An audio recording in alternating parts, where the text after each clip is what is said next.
La Universidad Autónoma del Estado de Hidalgo, su patronato universitario a través de la División de Extensión de la Cultura, le dan la más cordial bienvenida a la 33 edición de la Feria Universitaria del Libro 2020 en su modalidad virtual.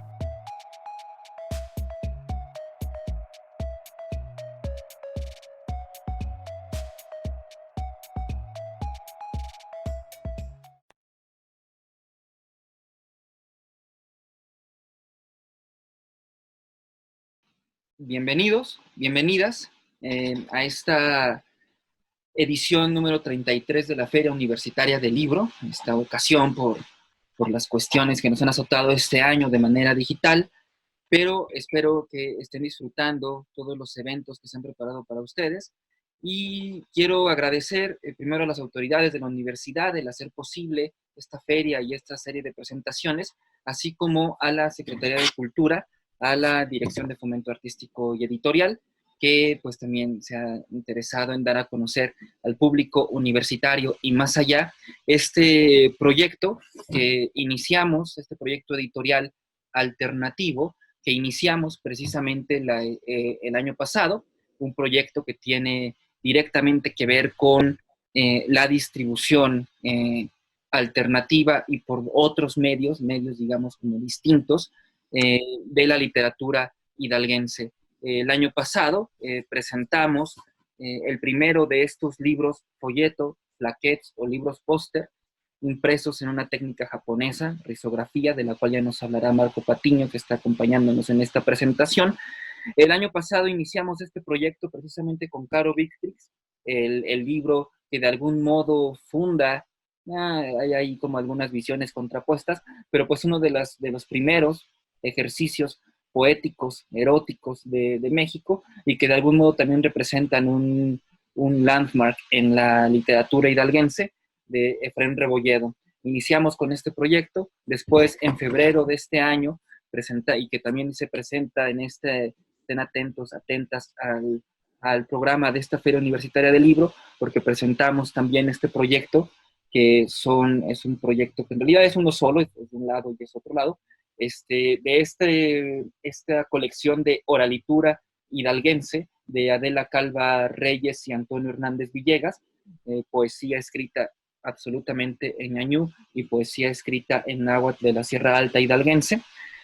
Y precisamente en esta ocasión presentaremos el tercer número de esta primera parte de esta colección de plaquettes, de libros pósters de la Secretaría de Cultura, y es precisamente esta belleza que les presentamos el día de hoy, que es el Cainita, un poema pues francamente desconocido, un poema poco conocido de la autora hidalguense Margarita Michelena. La intención de este proyecto es pues precisamente ofrecer una alternativa a la circulación habitual de libros, precisamente ante todos los problemas a los que nos podemos enfrentar en la realización de libros, ¿no?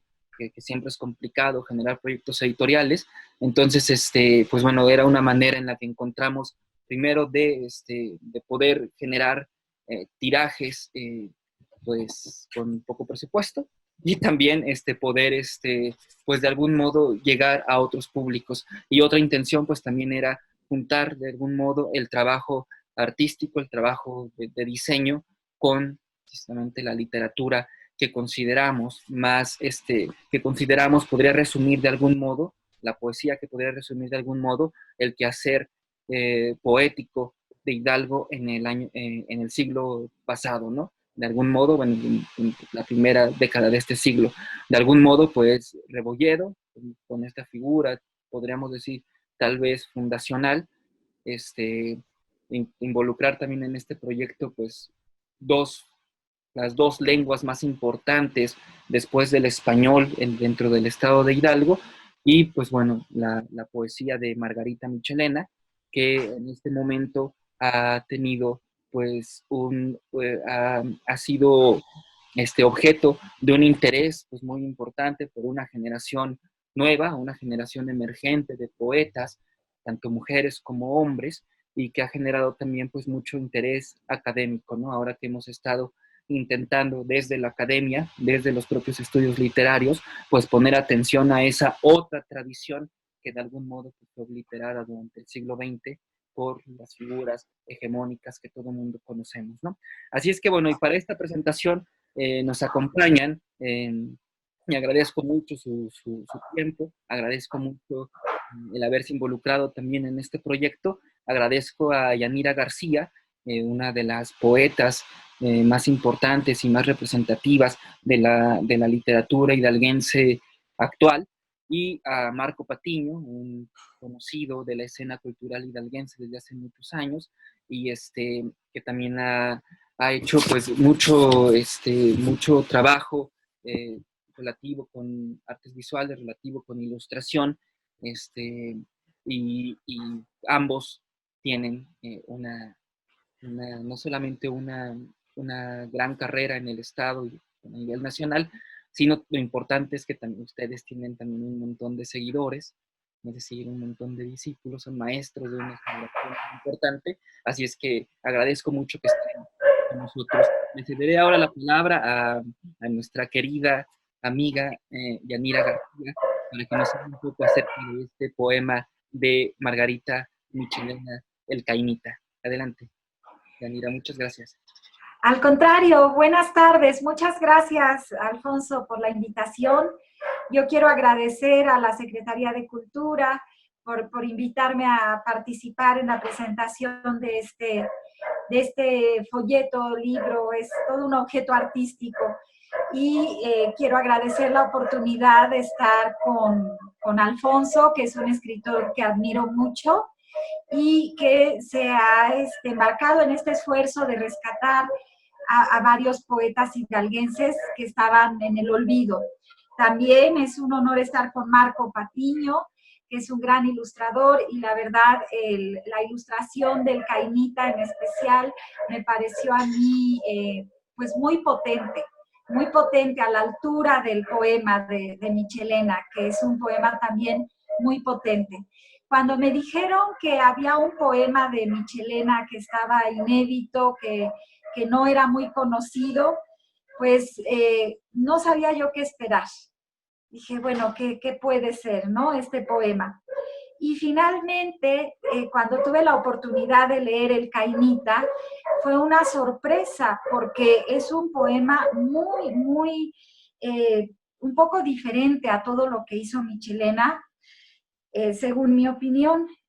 Sí está su riqueza de imágenes, su gran ritmo que tiene Michelena en todo lo que escribe. Sin embargo, en este poema, a diferencia de otros, donde ella usualmente utiliza endecasílabos y heptasílabos en su escritura, en este poema se va más hacia el verso de 14 sílabas, hacia el alejandrino. Es como si se desbocaran más los sentimientos de la poeta en este trabajo, en El Caimita.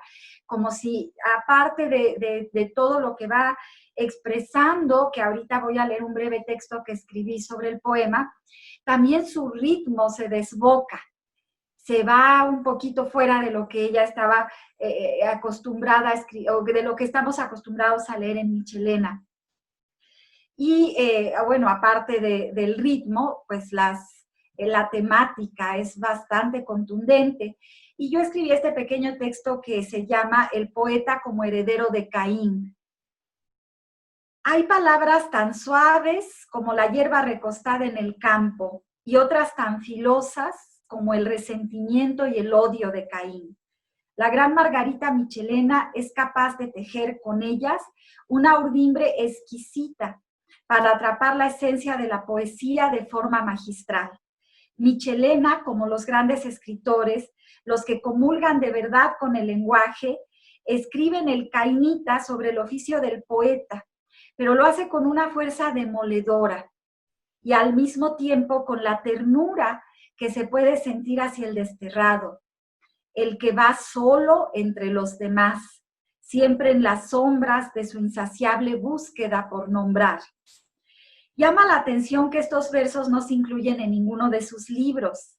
y, sin embargo, hayan sido los que la poeta eligió para compartirlos con Gabriela Mistral en 1949. En la carta que envía a la chilena, Margarita dice: acabo de escribir un poema nuevo que, como siempre, en cuanto estuvo terminado dejó de gustarme. Frase que encaja perfectamente en el contexto del poema mismo.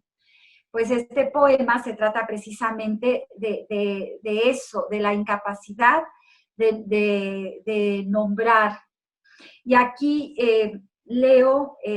cito textualmente 2 versos del Cainita, donde dice que el poeta va buscando en las palabras, fuentes siempre vacías, un destello del rostro que le ha sido negado. Michelena conoce bien ese dolor perpetuo de llegar al manantial de la lengua, queriendo saciar una sed que nunca se verá satisfecha del todo, porque lo que hay ahí no es suficiente para llenar las expectativas, porque el poeta tiene que conformarse con trabajar con un material que siempre será insuficiente para alcanzar las altas torres que ha construido en su interior. Al final de la carta que es mecanografiada, se puede apreciar la firma de la escritora, suave, inclinada hacia la izquierda, como si el aire del norte la arrullara. El oficio de escribir, esa lucha inclemente por encontrar la iluminación a través de los vocablos, es un tema constante en la obra de Michelena. En el poema Elegía de su segundo libro, Laurel del Ángel, publicado en 1948, justo un año antes de que apareciera el Cainita en la revista América, encontramos los siguientes versos. No se crea en la voz que se me escucha, que no es esta mi voz. Y este poema no es siquiera una rama, no es siquiera una sospecha de mi oculta sombra.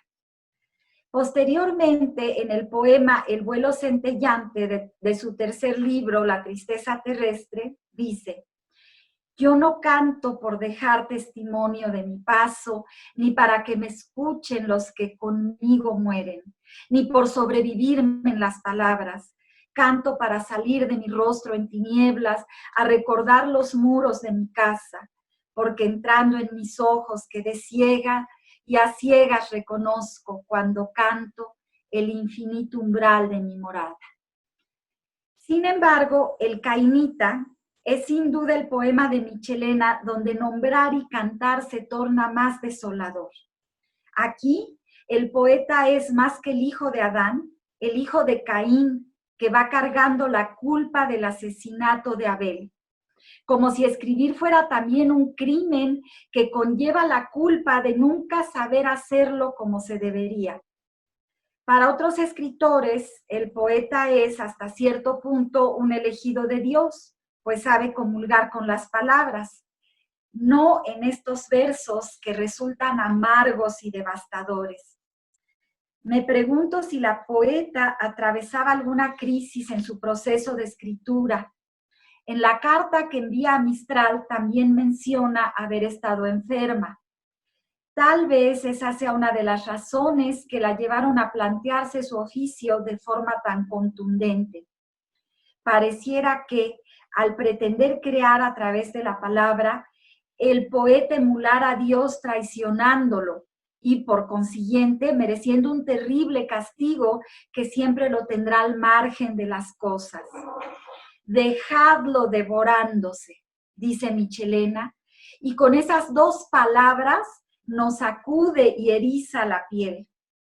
Seguramente ahí radica la razón de que el Cainita fuera desterrado de los libros de la autora. Según es posible apreciar en la nota introductoria que escribe al cuadernillo de material de lectura publicado por la UNAM y dedicado a su obra, Michelena ya había hecho las paces con su oficio cuando dice: la poesía es la fundamentación del ser por la palabra, y añade que el poeta anticipa y recuerda, es vate, el que vaticina, pero asimismo el que guarda las memorias de la tribu humana. Lejos queda el primer verso del Cainita. Cito: no creáis que el poeta es el hijo de Dios. Por eso es fundamental leer este poema, El proscrito, el que no encuentra paz. El estremecimiento que causa en el lector es seguramente similar al que la autora vertió letra tras letra. Después de leerlo, es posible entender por qué un texto maldito no podría más que andar siempre al filo de las páginas. Y ese es un breve texto sobre el Cainita que sí recomiendo la lectura porque realmente podemos ver no otra cara de Michelena, está presente su estilo, sino podemos ver otra temática que aborda de forma tremendamente devastadora y que sorprendería a muchos de los poetas malditos que andan por ahí escribiendo cosas que piensan que van a impactar. Bueno, primero lean el Cainita. Muchas gracias por tu lectura, Yanira. Es bastante es pertinente lo que nos mencionas acerca del Cainita y este acercamiento, ¿no? Este estilo de recorrido que haces como más o menos siguiendo la ruta de dónde pudo surgir esta idea del poeta como un ser, de algún modo, en lugar de que es algo que está sugerido en el mismo poema, ¿no? Y es algo con lo que personalmente comulgo, de ahí que me haya emocionado mucho este proyecto y me haya involucrado demasiado pues sí, en el rescate más o menos de este poema, porque, como bien dices, contrario a la idea que se tiene general del poeta como un estilo de elegido, de tocado por los dioses, por la dicha, para ejercer un oficio superior entre los hombres, ¿no? Pero que se aplica también al artista, ¿no? Es decir, no solamente, digamos, al poeta, ¿no? Pues no, Margarita Michelena dice, parece decirnos que en realidad es algo que el poeta se autocondena a ese trabajo, ¿no? Y es una idea que está presente en Michelena, precisamente también citas la nota introductoria que ella escribe ahí en el material de lectura de la UNAM, en donde ella habla del poder cosmizador de las palabras, ¿no? Y habla de la inutilidad del poeta, porque el poeta tiene que utilizar con palabras comunes, con un cúmulo de algún modo finito de palabras, el lenguaje que siempre es limitado, tiene que hablar de cosas inconmensurables, ¿no? Tiene que hablar de cosas que están más allá de las propias palabras. Entonces, ese es precisamente el poder cosmizador de la poesía, de la palabra, que le otorga Michelena de algún modo al oficio del poeta, y que se ve reflejado aquí un poco en el Cainita, ¿no? A mí me interesa mucho el poema, también como una llave, y lo apunto ahí un poco en la nota introductoria, como una llave para entender el silencio poético de Margarita. Como sabemos, Margarita después de publicar en el 69 su antología Reunión de Imágenes, que por cierto también para su centenario la Secretaría de Cultura hicimos una nueva edición acá que pueden también conseguir bueno, supongo que si ya hay librerías abiertas, supongo que podríamos conseguir el libro. Después de escribir ahí este último libro que introduce aquí junto a Paraíso y Nostalgia, Laurel del Ángel, La Tristeza Terrestre, su último libro que no había sido publicado de manera independiente, que es El País Más Allá de la Niebla. Ella escribe ahí, al final, como un último poema, escribe las notas para un árbol genealógico, y después de eso no vuelve a escribir poesía, ¿no? O al menos no vuelve a publicarla, ¿no? Es un silencio poético muy temprano, es decir, y ha sido, digamos, pues sí, a mí me causa un estilo de intriga saber por qué no escribió más Michelena, ¿no? Estando de algún modo con los jugos poéticos en su mayor potencia dentro de su fuerza creativa, ¿no? Entonces yo creo que hay una llave ahí en el Cainita que nos podría explicar eso, ¿no? El Cainita es un poema en el que está intentando siempre buscar la razón y la reconexión del poeta con su propio oficio y con esa divinidad de algún modo negada, autonegada, y tal parece que se trata de una búsqueda. Ella más o menos plantea en el poema, más bien plantea en el poema, que el poeta siempre está buscando, ¿no? Es decir, está condenado a la búsqueda eterna y nunca va a encontrar de algún modo nada en esa búsqueda que hace con el lenguaje. Y a mí me parece que que precisamente en, en, en su propia obra podemos encontrar eso, ¿no? Si consideramos su primer poema publicado, es más, su primer párrafo, ¿no? O sea, en Jubilosa Nostalgia de 1945, su primer párrafo, su primera estrofa es: ¿qué puedo saber yo, criatura inocente, abandonada con terrible crueldad en este paraíso, si vivo caminando por mis fútiles lágrimas y confinada en luminoso exilio, sabiendo que la flor se ha de abrir en la noche? Es decir, es el poeta que está buscando por qué es poeta, ¿no? Es decir, ¿qué puedo saber yo, criatura inocente, abandonada con terrible crueldad en este paraíso? Desde ahí está este sentimiento de orfandad y está ese sentimiento de búsqueda, ¿no? Y de algún modo, tal parece que en el Cainita ella se pregunta por esa misma búsqueda, y eso está de lujo. Se pregunta por esa misma búsqueda y hace de algún modo un estilo de comparación entre este personaje que va buscando y el propio oficio del poeta, una búsqueda infructuosa, ¿no? De algún modo, en alguna parte del Cainita, ella escribe, no creáis nunca, hombres, en el claro poema que sonríe, en ese que contempla, en el que solo canta. Creed en el sollozo del que anda en las tinieblas, creed en el que a ciegas adivina sus alas, y más que con palabras os grita con su sed, y habla desesperado su lenguaje de huérfano, mientras toca el silencio del rostro y de la gracia. Entonces está planteando como la búsqueda eterna del poeta, etcétera, pues, ¿no? El caso es de que tal parece que esas son constantes en la obra de Michelena, como bien lo dijiste en tu texto, ¿no? Y la última parte, precisamente, de las notas para un árbol genealógico, que podríamos considerar que es el poema que cierra de algún modo la obra de Michelena, porque no vuelve a escribir o no vuelve a publicar más bien poesía. La última parte, la quinta parte de este poema se llama El tiempo del ser, y ella escribe: sé lo que no sabía, lo largamente preguntado, que Dios me da estas palabras para que en ellas junte lo perdido, lo que se fue, lo dispersado, para que haya un momento original, sagrado, que dure siempre, para que todos vuelvan del naufragio, para que no me mate el miedo de morir y el dolor de lo aniquilado. Todos estamos aquí ahora, los próximos y los lejanos, los del desierto y los del bosque, y los del mar y los del campo, todos en torno de la santa hoguera, todos sin muerte ya, transfigurados, todos en la eternidad de este instante, todos en el secreto incendio del antro. Y es interesante cómo aquí parece responder, ¿no? Es decir, como toda su búsqueda poética, aquí dice: sé lo que no sabía. Por fin, después de haber escrito toda esta obra, que es una obra de búsqueda, dice: sé lo que no sabía, lo largamente preguntado. Es decir, parece que por fin encuentra para qué ha decidido esa autoflagelación, que es la poesía, que Dios me da estas palabras para que en ellas junte lo perdido. Y una vez que ha escrito un poema que es una larga celebración de su linaje, una larga celebración de su origen, dice: creo que yo me imagino, creo que para esto he venido a este mundo, para eso elegí escribir, ya lo hice, ya no hay que seguir. Porque precisamente el último verso del Cainita, bien dice, creed en él y dejad que vaya herido debajo de su piel por llameante venablo de nostalgia.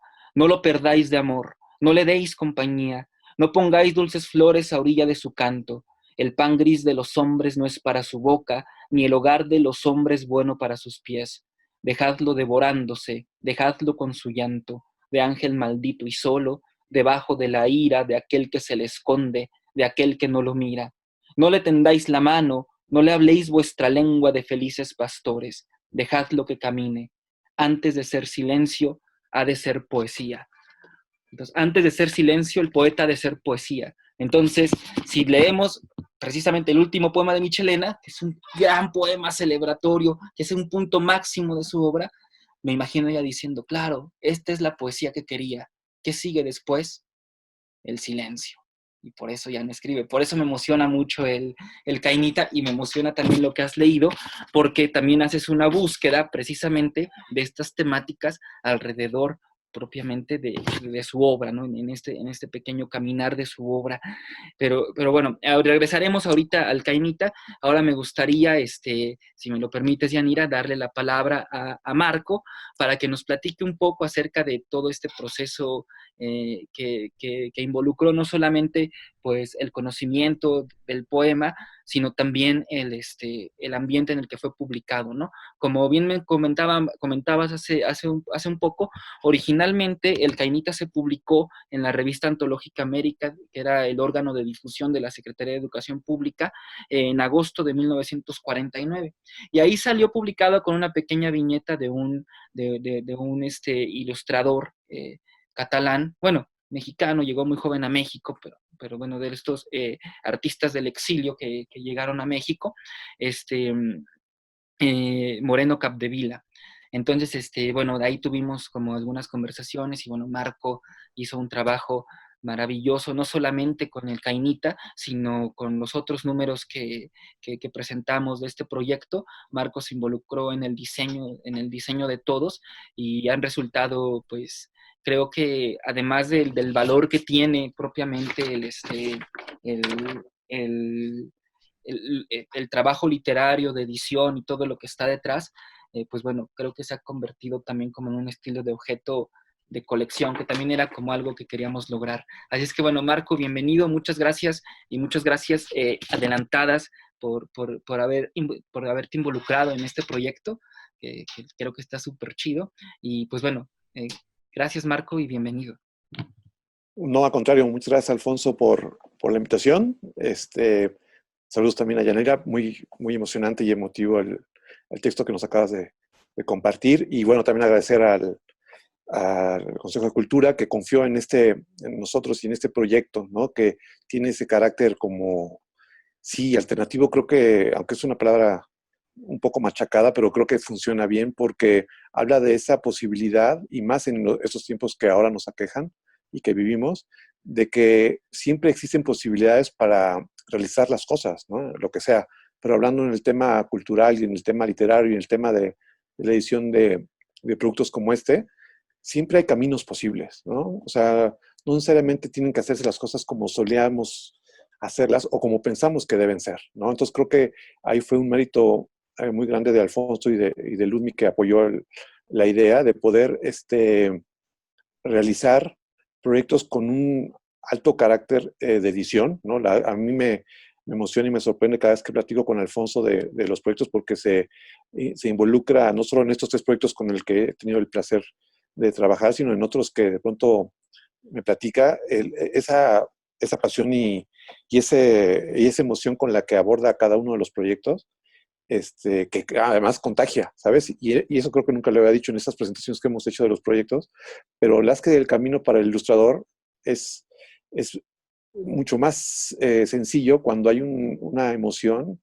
por parte del editor, ¿no? Cuando te logras contagiar eso que viviste, esa historia por la que pasaste, eso que descubriste en el camino, hace el camino, hace la labor de diseño y de ilustración particularmente más cómoda, ¿no? Para no decir el adjetivo de simple, ¿no? O sencilla. Entonces, eso ha sido, por lo tanto, un proyecto que creo que disfrutado mucho todos, ¿no? Los que estamos involucrados, digo, salvo las peculiaridades que siempre han existido del tema de impresión y que ya llegó, etcétera, las pruebas de impresión, pero incluso con eso, ha sido un proyecto de esos que son realmente muy emotivos y que personalmente ya puedo decir que me han marcado como de los proyectos que más he disfrutado en mi vida profesional, ¿no? Y desde que platicamos la primera vez, Luzmi y Alfonso sobre esta idea, apareció, y esas son las gratas coincidencias que da la vida y los caminos creativos, la idea que yo ya tenía de utilizar este método de impresión japonés que se llama risografía o rizo, ¿no? Y que su historia es muy peculiar porque a pesar de que es un sistema de impresión que apenas está tomando un auge nuevo, un aire fresco, de 10 años para acá, digamos, a nivel sobre todo de editoriales independientes, es un proceso ya de muchas décadas atrás, ¿no? Que inventan los japoneses en la segunda, o mejor dicho, por la Segunda Guerra Mundial, donde evitaban ocupar tecnologías norteamericanas, estadounidenses particularmente, y entonces ellos realizan su propia tecnología o su técnica de copiado, ¿no? Entonces, en lugar de usar la serigrafía, que se vuelve como el estándar de copiado en el mundo, los japoneses inventan la risografía. Bueno, un japonés en particular inventa la risografía, que es una técnica que además es muy noble y que se presta para su uso de manera casi exacta, ¿no? En el sentido de que, primeramente, no ocupa tintas que son dañinas para el ambiente, sino que usa tintas de soya, de origen vegetal, de origen natural. Hay una anécdota que siempre me cuenta el impresor con quien imprimimos, de que uno de sus promotores de este sistema se tomaba tinta cuando presentaba las impresoras, ¿no? Decían, mire, no hace nada, y se tomaba un trago de tinta para comprobarlo, ¿no? Entonces, bueno, tiene esa primera virtud, ¿no? Que son tintas de origen natural, ¿no? No tienen químicos más allá de los propios de la naturaleza, pues. Y por otra parte, no imprimen caliente, ¿no? Como imprimen las impresoras láser, ¿no? Que van ocupando energía y van, mediante el calor, generando el sistema de impresión. Entonces, gracias a estas dos dinámicas, se puede hablar de un sistema de impresión que tiene un espíritu, sí, ecológico, ¿no? Y que, pues, como bien sabemos, hoy en día es algo de lo que más nos ocupamos y preocupamos, ¿no? Entonces, eso ya le da un sentido de uso y de un valor pues casi perfecto para nuestros tiempos, ¿no? Y por otra parte, tiene una peculiaridad de que no permite copias idénticas, ¿no? Que en realidad nace como un defecto, pero que si lo vemos con ojos distintos, se convierte en una virtud en el sentido de que no habrá dos copias idénticas nunca, porque su sistema de impresión es es mecánico y se va moviendo el papel conforme va pasando, como la serigrafía, por ejemplo, de pronto. Entonces, nos hace saber que cada impresión, aunque sea muy levemente, pero va a variar, ¿no? Porque no va a ser igual que la anterior. Y nos ha pasado ahorita en este proceso de que mandamos a imprimir unas pruebas de alguno de los productos y ya luego mandamos a hacer la versión definitiva y resulta que hay cambios inesperados, pero conscientes de que suele pasar y han sido padres, ¿no, Alfonso? De que, pues mira, esto quedó mejor que el otro, o jugamos con gramajes de papel, ¿no? Que es otra virtud de la técnica, ¿no? Que permite, a diferencia de una fotocopiadora tradicional, usa gramajes de papel mucho más gruesos y de tamaños distintos, ¿no? Entonces estamos, creo que innovando en el sentido de, hasta donde sabemos, nunca se había impreso en esta técnica antes en el estado de Hidalgo al menos, y particularmente el de lenguas. Creo que nunca antes se había impreso en estas lenguas algo en risografía, ¿no? Entonces creo que ha sido muy emotivo. Y bueno, ya aterrizando, perdón, particularmente al tema del Cainita, que es lo que hoy nos ocupa, la verdad es que fue un proceso, como les comentaba, muy, muy disfrutable. Y Alfonso, así como me acuerdo la primera junta, dijo, mira, creo que un poco con dudas me dijo, mira, te voy a presentar la ilustración original, ¿no? Con la que se publicó el Cainita, y me acuerdo que me la enseñó así como, no sé, así como con cuidado, digamos, ¿no? Y me platicó un poco de la historia esta que ya se ha abordado. Y ya cuando llegó el momento de trabajar con el Cainita, vale la pena comentar que los proyectos, aunque fueron sucediendo en partes, desde el principio sabíamos lo que sucedería, ¿no? Que iba a ser la parte de Rebolledo, de lenguas y del Cainita. Entonces ya como que vivían en mi cabeza, pero cuando llegamos al Cainita, empecé la parte de bocetaje, de búsqueda, y la verdad es que así como como sugiere Margarita Michelin en su poema del acto creativo, como es un acto de goce y sufrimiento paralelo, aparecía esa imagen que Alfonso me había mostrado en aquel lugar donde fuimos a comer. Me parecía como gritando, ¿no? Así como, o susurrando con voz alta de, oye, acuérdate de mí, ¿no? Acuérdate de mí. Entonces, la verdad es que fue un acto ya muy natural, retomar la obra de Moreno Capdevila, pues ilustrador, artista quien se encargó de hacer lo propio con la versión original del Cainita. Y cuando le presenté la idea a Alfonso, creo que coincidimos que era una oportunidad, además de darle un reconocimiento a su trabajo de él, ¿no? Paralelamente, digo, y en una primera instancia bien merecida a Margarita Michelena, pero también al trabajo de este ilustrador de origen catalán, como dice Alfonso, que presentó. Entonces, lo que hice fue retomar la copia de la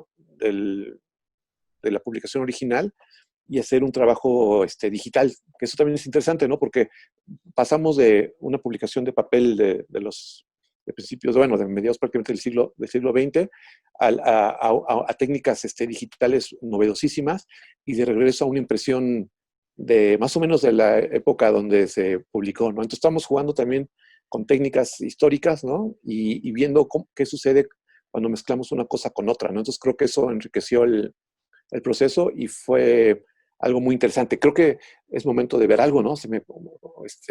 Vamos a compartir un poco del proyecto, que también tiene la virtud de al ser espíritu digital, la idea es que se comparta de manera muy simple con los lectores que quieran descargarla y ¿por qué no? Que ellos igual lo quieran imprimir en alguna técnica particular o quieran intervenirlas también, ¿no? Este es el frente, ¿no? Como les dije, se origina de la ilustración de Francisco Moreno, pero le decía a Alfonso que yo me lo imaginé como se me vino también a la idea de este ángel de la película de Wim Wenders, ¿no? Alas del deseo, alas del deseo, que está como hasta arriba de una construcción viendo al panorama. También se me vino a la mente eso, ¿no? Y bueno, y aquí está la vuelta donde está el gran texto de Alfonso también que describe y nos invita y nos platica un poco lo que había detrás, ¿no? Esta relación muy peculiar entre Mistral y Michelena, ¿no? Y cómo llega a él Alfonso y cómo va surgiendo donde se imprime, ¿no?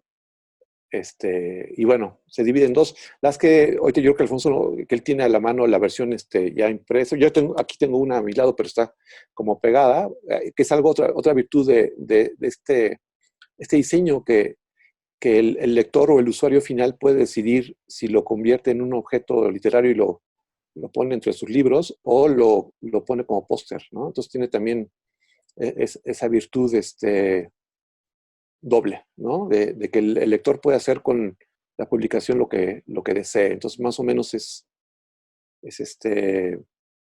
historia del diseño del Cainita. Pues muchas gracias, Marco, por este comentario, por estas palabras. Y bueno, y también pues es interesante todo lo que comentas, cómo de algún modo hay un trabajo ahí de simbiosis, un trabajo de interpretación, un trabajo pues que diríamos, ¿no? Es una éfrasis más o menos, ¿no? Es decir, de cómo pueden dialogar de algún modo distintas artes, ¿no? Es decir, de algún modo tu visión como ilustrador, que dialoga también a la vez con la visión de un ilustrador del pasado, que publicó originalmente, bueno, que ilustró originalmente este poema, pero también este recorrido que haces a través de las propias técnicas se me hace muy interesante, ¿no?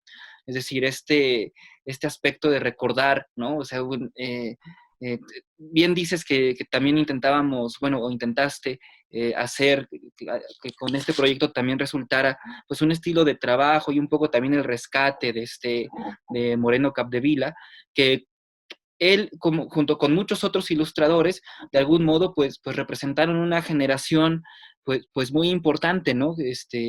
Para el desarrollo de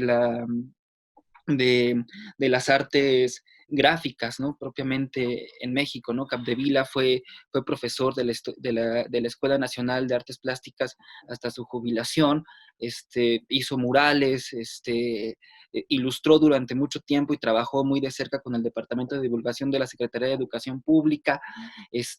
Tal vez su obra más famosa es un mural que está ahora, antes estaba en el Museo de la Ciudad de México y ahora está en la sala, en el Auditorio Benito Juárez de la Facultad de Derecho de la UNAM, pero digamos que también es un nombre que no, que tampoco está como muy presente dentro de la historia de la gráfica, ¿no?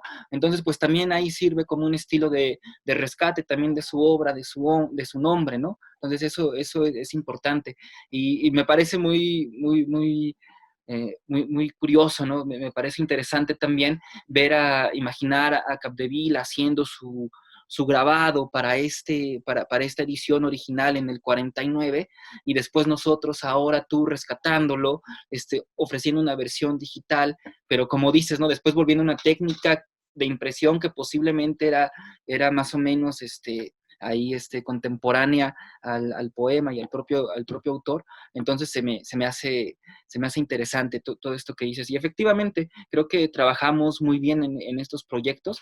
Aquí, miren, este es nada más para que lo vean, ya se los había enseñado, pero bueno, por un lado tenemos acá como, propiamente el texto de Michelena y de este lado tenemos la ilustración de Marco, ¿no? Entonces, pues sí, funciona también no solamente como un objeto literario, sino también como un objeto artístico, ¿no?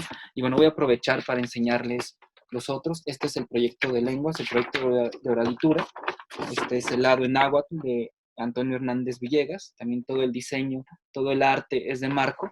Y del otro lado está en ñañú, la poesía de Adela Calva Reyes.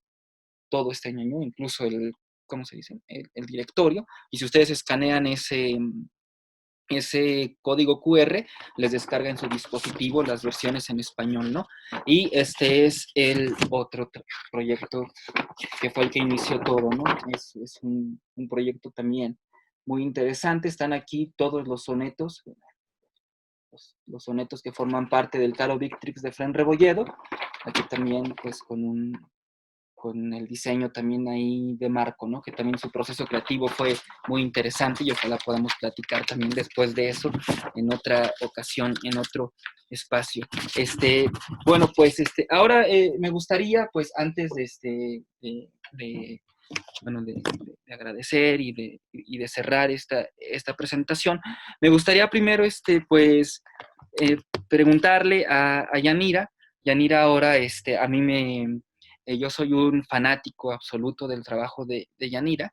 Es una poeta que en los últimos años ha tenido una presencia muy importante dentro del trabajo literario de nuestro estado y sobre todo, como les comentaba, al igual que Marco, pues ellos son dos figuras que están generando y que han generado, pues sí, como decimos, escuela, ¿no? Es decir, sí son considerados en toda la extensión de la palabra maestros, no solamente por su obra, sino también pues porque ahí tienen, pues hay una nueva generación que está muy interesada en sus trabajos, muy interesada en lo que hacen y de algún modo pues que los está siguiendo, ¿no?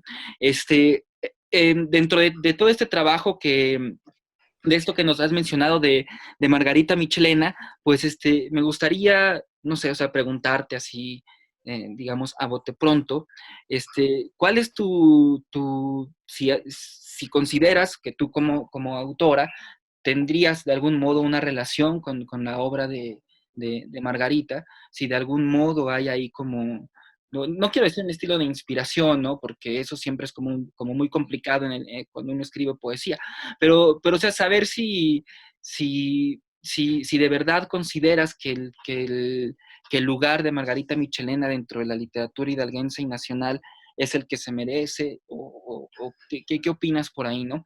Y sobre todo también me gustaría saber, pues, ¿qué opinas de su obra en relación? Eres una lectora de Michelena, como lo has demostrado en el texto que leíste.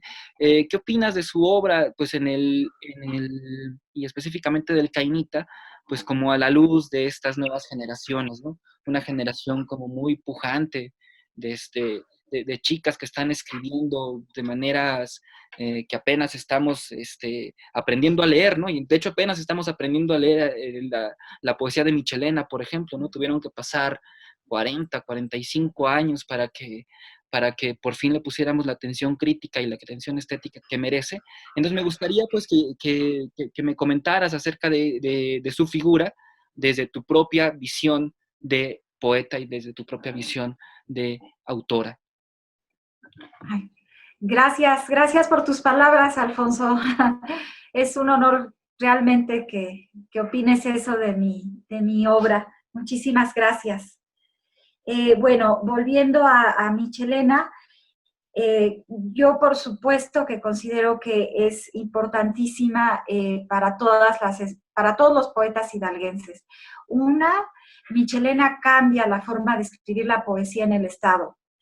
Un año antes de su primer libro sale la antología de poetas hidalguenses de Rafael Vega Sánchez. Si nosotros comparamos todo lo que incluye esa antología con lo que escribe Michelena, con lo que publica un año después, pues nos podemos dar cuenta del golpe tan fuerte que da Michelena, del cambio que da a la escritura de la poesía, no solo en el país, obviamente en el Estado, que se había mantenido la escritura de poesía como ciertos grupitos nada más, ¿no? Entonces, yo me acerqué a la poesía de Michelena cuando asistí a los primeros talleres literarios en los años 80.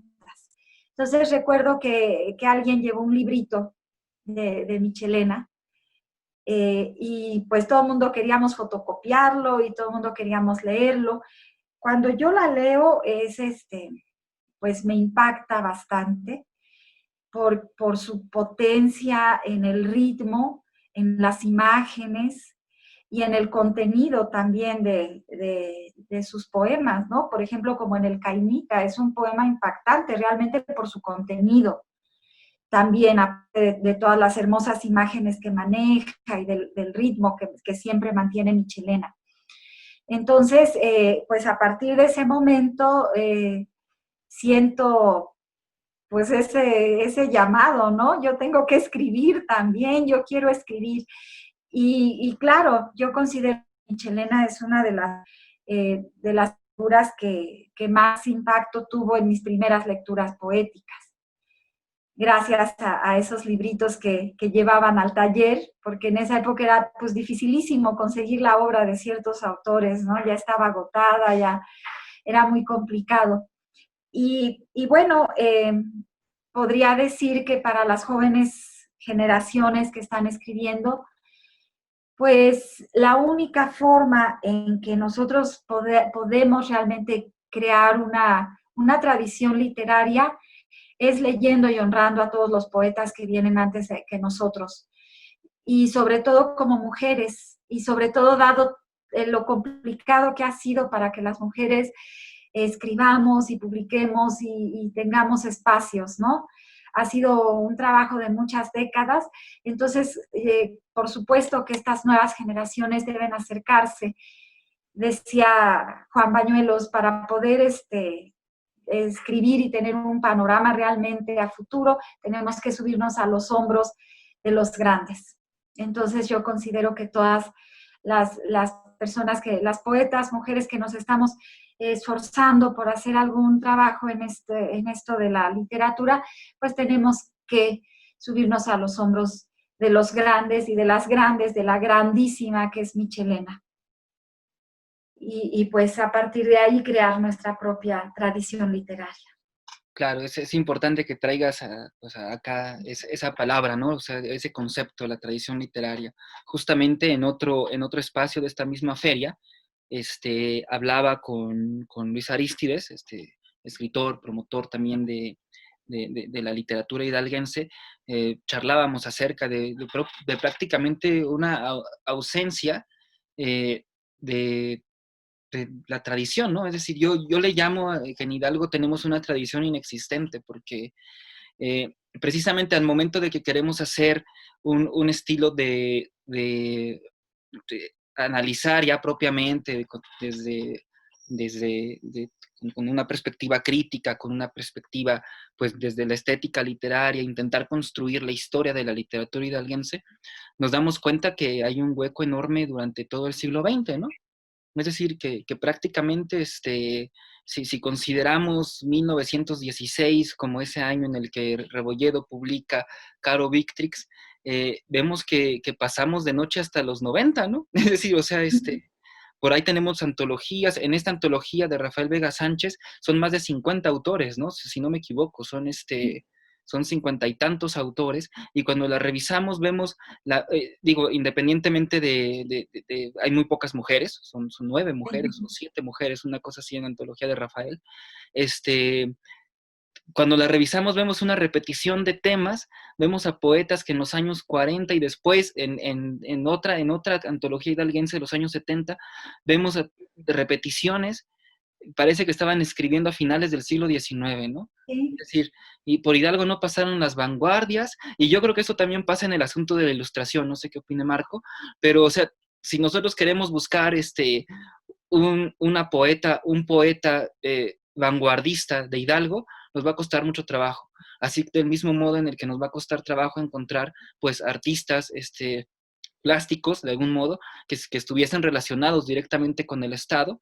Así, es decir, tenemos a nuestros grandes artistas. Acá tengo una obra de Leva Costa, por ejemplo, pero tal parece que no hay, que no hay una tradición literaria ahí como de dónde agarrarnos, ¿no?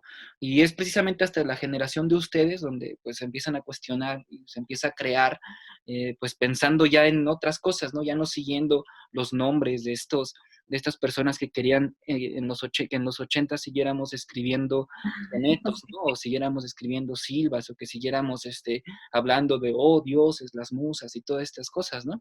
Es decir, eso es interesante, y creo que pues Michelena es ahí como el faro, ¿no? Que tenemos para poder comprender otro modo de hacer poesía, antes precisamente de la generación de ustedes, ¿no? Pero Claro. bien, y bueno, como bien dices, tiene la ventaja en este momento, Michelena, que tiene su obra, ha despertado un interés muy importante dentro de las nuevas generaciones. Entonces, pues está de lujo que se apoyen de algún modo proyectos, pues para conocer su obra, ¿no? Y todo lo que falta, ¿no? Es decir, el Estado, bueno, hasta ahora se formalizará, esperamos, ¿no? La donación del acervo Michelena, de su archivo, que hay cosas verdaderamente increíbles, ¿no? Es decir, no solamente relacionadas con Michelena, sino pues es un pequeño mapa de lo que pasaba en su época, ¿no? Los 70, los 80. Entonces, pues ahí va a haber una beta no solamente de nuevos y nuevas escritoras, ¿no? que rescaten la obra de Michelena, sino también una nueva forma de abordar la investigación de su obra. Entonces, eso también es muy, muy importante. Marco, no sé si quieras comentarnos alguna otra cosa.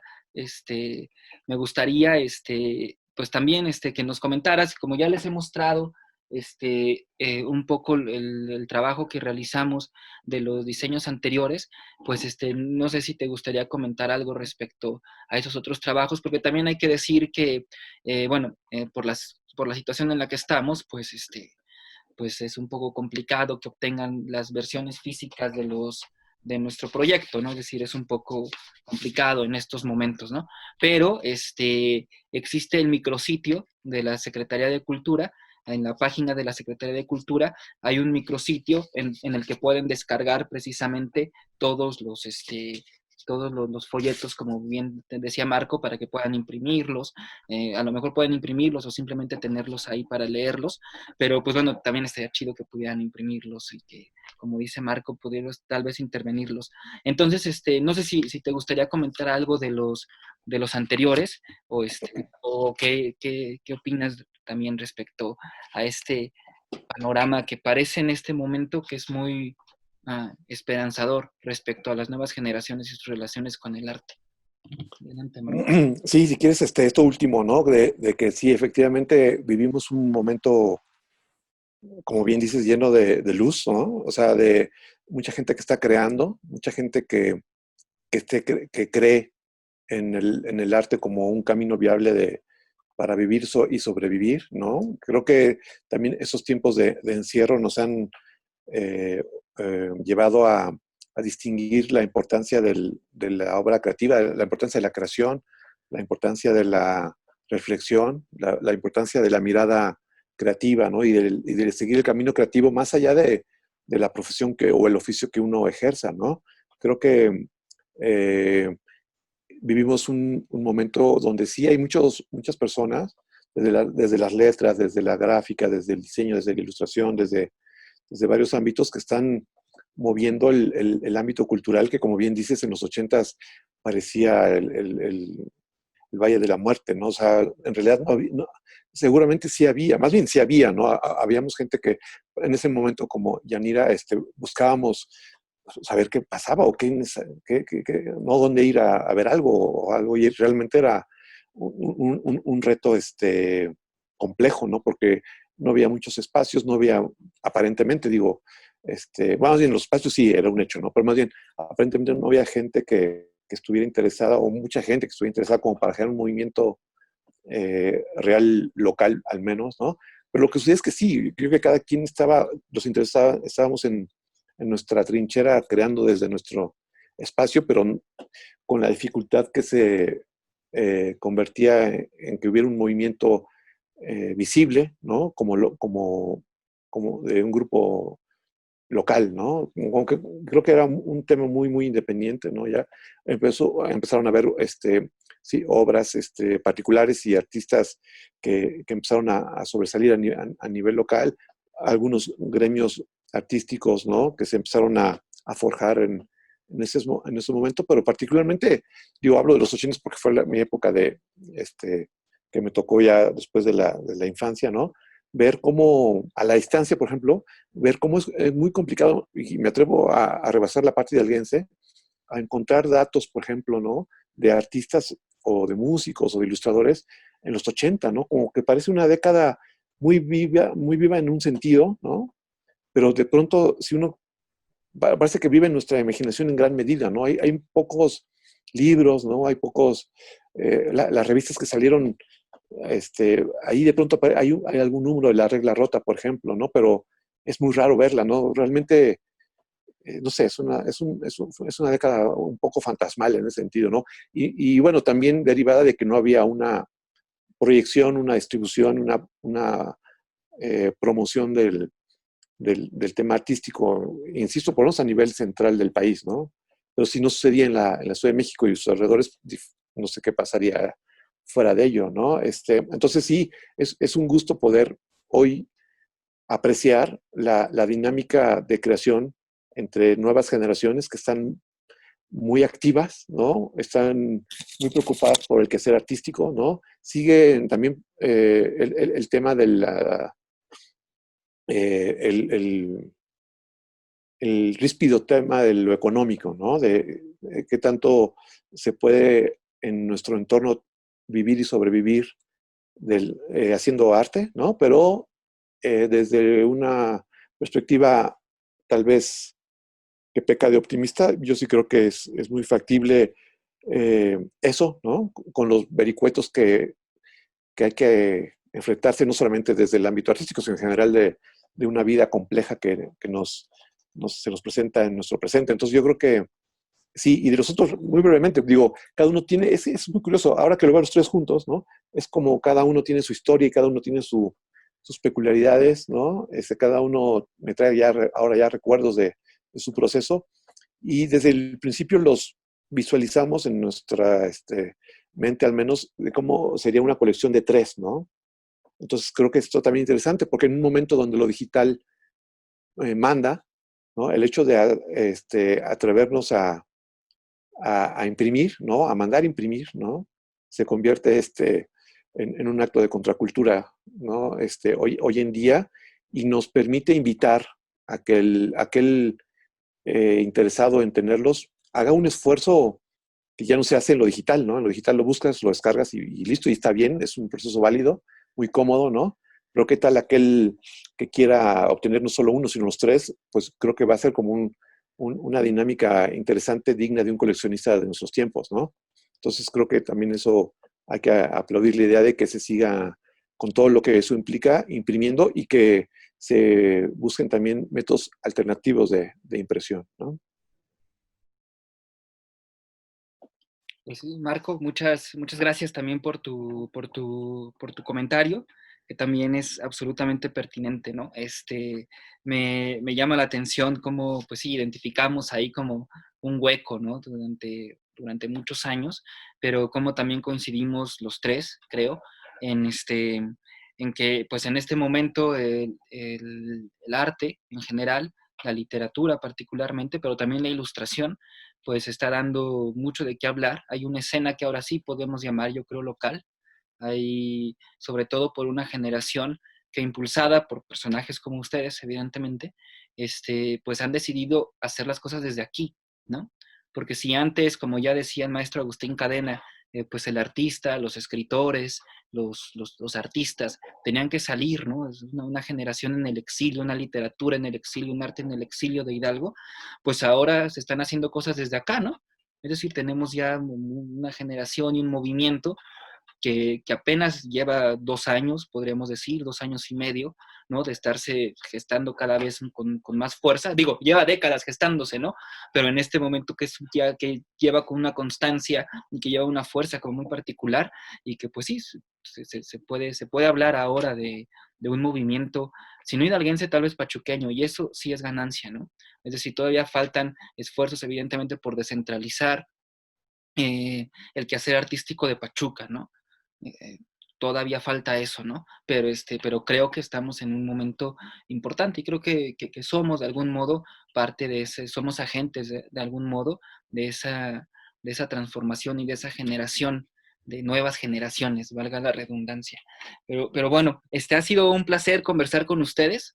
Creo que deberíamos hacerlo más seguido, tanto en términos así, digamos, como formales como como informales, porque creo que además nos une una amistad, que eso está bastante, y admiración mutua, que eso, bueno, tripartita, que eso también creo que está súper padre. Quiero agradecerte mucho, Yanira, por haber aceptado conversar con nosotros y quiero invitar a todo el público y a los estudiantes que nos están viendo en esta Feria Universitaria del Libro, que busquen en el programa los otros eventos en los que está involucrada Yanira. Sabemos que tiene un espacio muy especial y particular en el, en el encuentro de poesía que se lleva a cabo en el marco de esta Feria del Libro. Así es que, bueno, no se pierdan la oportunidad de escucharla de nuevo y de leerla también, sobre todo. Y también muchas gracias, Marco, por aceptar estar en esta presentación, en todas en las que hemos tenido oportunidad de charlar, siempre desde diferentes perspectivas. Eso está súper padre. Y también por involucrarte, digamos, en el proyecto. Evidentemente, muchas gracias. Es un placer trabajar contigo. Y pues también por todo el trabajo que has realizado, no solamente con nosotros, sino también pues en tus aspectos de docencia y también de dar a conocer lo que se está haciendo en ámbitos de la gráfica en Hidalgo. Pues si no tienen alguna otra cosa que decir, Yanira. Solo agradecer la invitación y claro, la admiración de mi parte también reiterarla hacia ti, Alfonso, y hacia el trabajo también de Marco. Marco. No, igualmente, la verdad es que es recíproco, ¿no? De Yanira, de Alfonso, la verdad es que ambos, como ilustrador, fíjense que ya creo que para terminar me gustaría más decir que es muy difícil, o yo pensaba, bueno, sigo pensando, que es muy difícil ilustrar poesía, ¿no? Porque es como hacer la película de un libro, ¿no? Siempre tienes todas las de perder, ¿no? Porque siempre el libro tiene más caminos, ¿no? Pero en este caso particular, esa triada de proyectos ha sido un reto que creo que ha resultado muy interesante, y agradecerte, Alfonso, particularmente por la invitación al Consejo de Cultura y a la Feria del Libro, ¿no? Que al principio creo que a mí me faltó agradecerles este espacio, y qué bueno que sigan presentes, incluso y a pesar de los momentos. Muchas gracias. Y a la gente que nos escuchó y nos vio esta tarde o mañana, no sé. Bueno, pues muchas gracias. No nos queda de nuevo más que reiterar el agradecimiento a las autoridades universitarias por hacer posible esta edición digital, en todo este caos que estamos viviendo, de esta edición 33 de la Feria Universitaria del Libro, y evidentemente pues también a todas las autoridades de la Secretaría de Cultura del Estado de Hidalgo, que pues de algún modo pues han permitido y apoyado este proyecto que les hemos presentado el día de hoy. Pues muchas gracias, estén atentos a otras actividades, a otras presentaciones del Consejo Estatal para la Cultura y las Artes en el marco de esta Feria Universitaria del Libro. Y bueno, pues hasta la próxima. Muchas gracias.